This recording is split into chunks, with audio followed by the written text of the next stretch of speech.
Welcome the Kingsley Stag Marching Band to the studio for our Week 5 edition of Hometown Highlights. And if you haven't figured it out yet, I try and match my tie with the band of that week, so that's why I'm wearing orange right here. Good stuff. I hope they like it. I think they do. St. Ignace Saints officially began their tenure in the Ski Valley Conference on September 7th, 2012. That was a forfeit win over Rudyard. Since then, the Saints have gone a perfect 22-0 in conference matchups, and this year, the final year of the legendary conference, they may have their toughest opponent yet in Johannesburg-Lewiston. The Cards averaging just over 45 points per game in a 4-0 start. The Saints just under 45 points per game. So got kind of a pick 'em here. Logan Huff motions in reverse for the Cardinal offense early.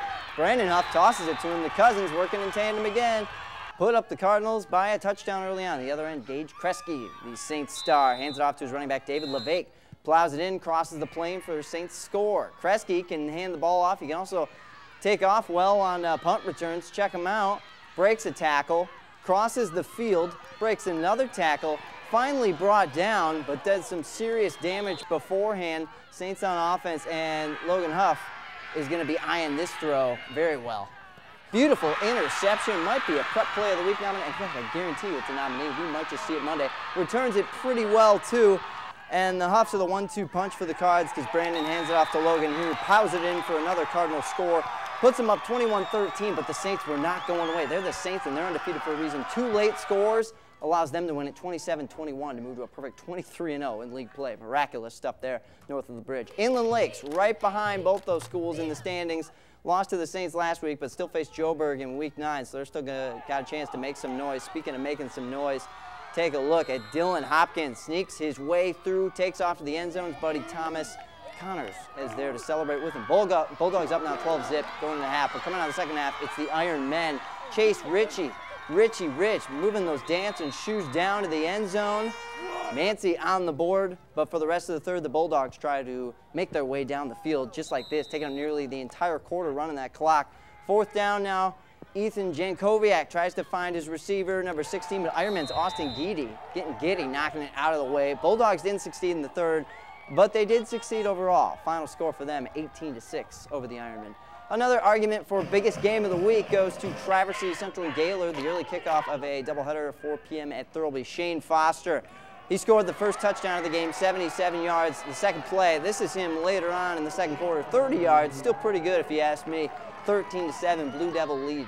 Central responds. Reagan Cotton to Griffin Sensor. He just sensed him on that goal line, and that's exactly what Griffin did. 14-all at the half.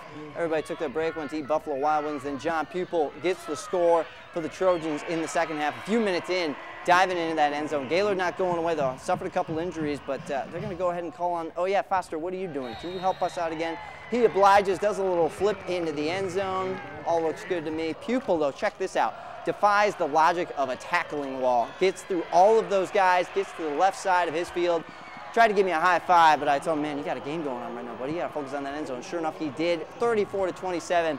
Trojans stay perfect in their win tonight. Nightcap of the doubleheader. Titan homecoming, TC West. Maybe homecoming will give them some luck. They need a win. 0-4. First time they ever started 0-4. Look at that, smoke machines for the Titan homecoming. They brought out all the stops. Where were the fireworks? First possession of the second half. Oh, here are the fireworks. Carson Rosa rolls out. Austin Cochran, his receiver, 79 yards. That'll top the Cherry Festival fireworks, if you ask me. 49-0 at that point. TCW. Yes chant from the Bleacher Creatures. Big fan of that. Those guys are ecstatic.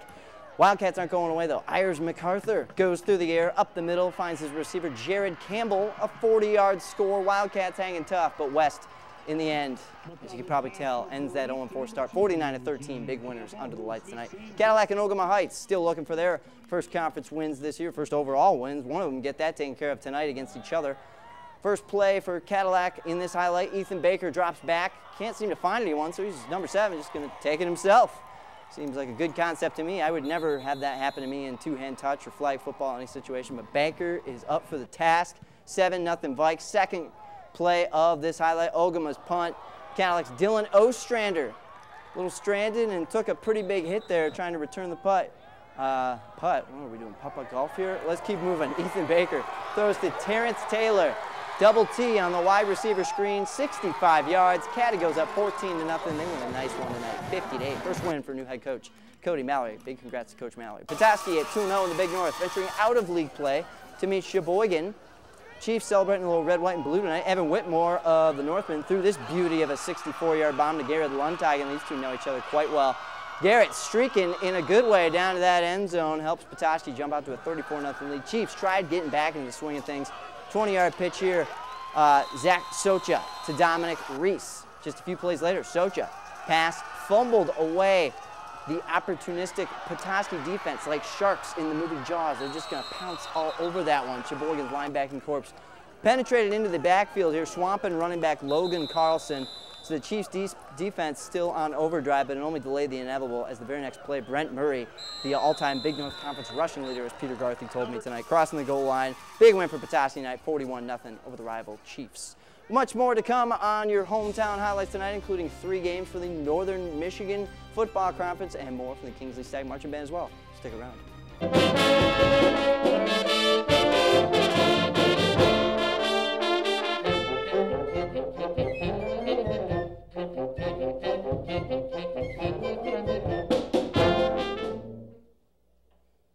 The Kingsley Stag Marching Band getting us all up and going this Friday. Motown is the theme they've decided to go with this year, and you can kind of sense a little Motown in that beat right there. In the Northern Michigan Football Conference Legends Division, Kingsley's in the Leaders Division, but in the Legends Division, 2 teams are out to 3-1 starts, be Frankfort and Harbor Springs. The Panthers were able to take down another threat in the league. That'd be Kalkaska last week. Now it's the Rams' turn to try and take down the Blazers, but Rams, didn't they tell you? It's homecoming, and they can do the wave in that student section, so that's a tough force to be reckoned with. Take a look at the cannon. Hunter Sudam fires the ball through the air. Jake Keys retrieves it. Barely keeps those toes in bound. Get him on Dancing with the Stars. He's got some good footwork. 12-zip, home team. Then the Rams get all big, high, and mighty. Kern Reeves. This guy, I mean, a Ram helmet is perfectly suited for him because he's just bucking his way. He might have even gone through that soccer goal net if he wanted to. Rams on the board there. Here's that cannon again, though, from Sudan. This time not as hot. It's picked off by Alex Williams near the other end of the field there. But that didn't seem to bother the Blazers too much because Sudan is going to get right back in that gunslinging horse. Brett Favre taught him well. Completes the pass to Tyler Chalavia. And the home team takes it all on homecoming. Kalkaska, they probably would have liked to score 88, but they'll settle for 32-21, the winners tonight. Charlevoix opening up Legends Conference play this evening in Suttons Bay. First Raider possession. Handoff to Jared McLean. Mean and lean McLean goes 18 yards. I was going to say, he was touched there, but still looks pretty good. And then later on, they're going to throw through the air. Forrest Norad passes to Brad Klinger. Klinging it in the end zone, 6-yard score, makes it 6-0 Raiders. Next possession for them, Ben Boss takes it.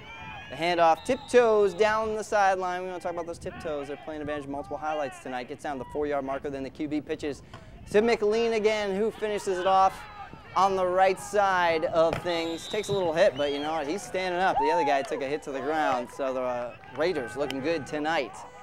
And they're your winners in impressive fashion.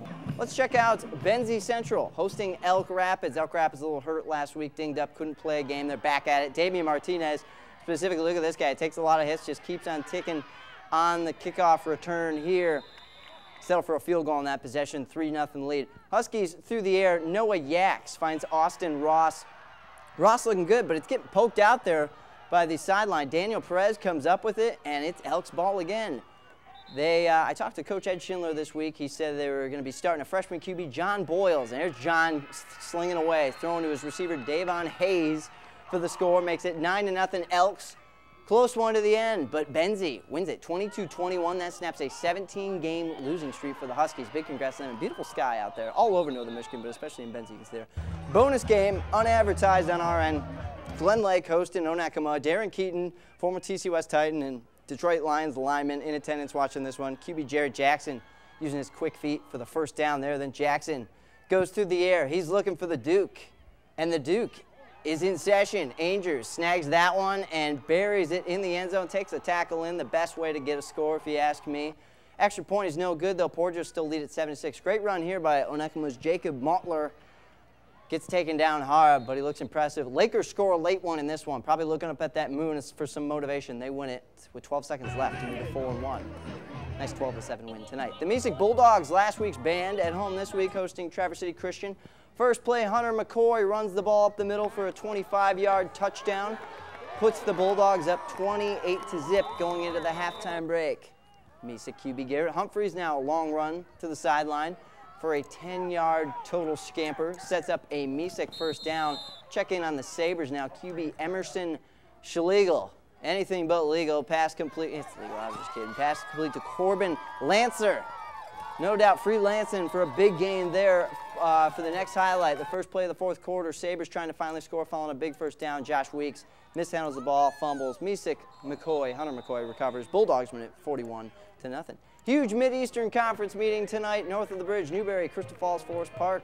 Crystal Falls at Dynasty. Newberry, though, have been pretty good lately. Haven't met since 09. Second quarter, it's the Trojans through the air. Connor Kazirel drops back, throws to an open Adam Hilberg. He breaks a couple tackles, scores, makes it 14-0. Now, watch this catch by Newberry QB Jeff Rahilly. Actually, it appears to still be the Trojans on offense here. So we're going to watch what the Trojans do. That must have been the play before. I'm a little discombobulated. This highlight came in late. Still, good stuff for Crystal Falls. This is the play I'm talking about. Jeff Rahilly throws to Reese Zulke. The one-handed grab brings it in. Great effort there. Unfortunately for Newberry, they fall short tonight, 44-24. All right, let's close things out with the Kingsley Stag Marching Band. Take it away, guys.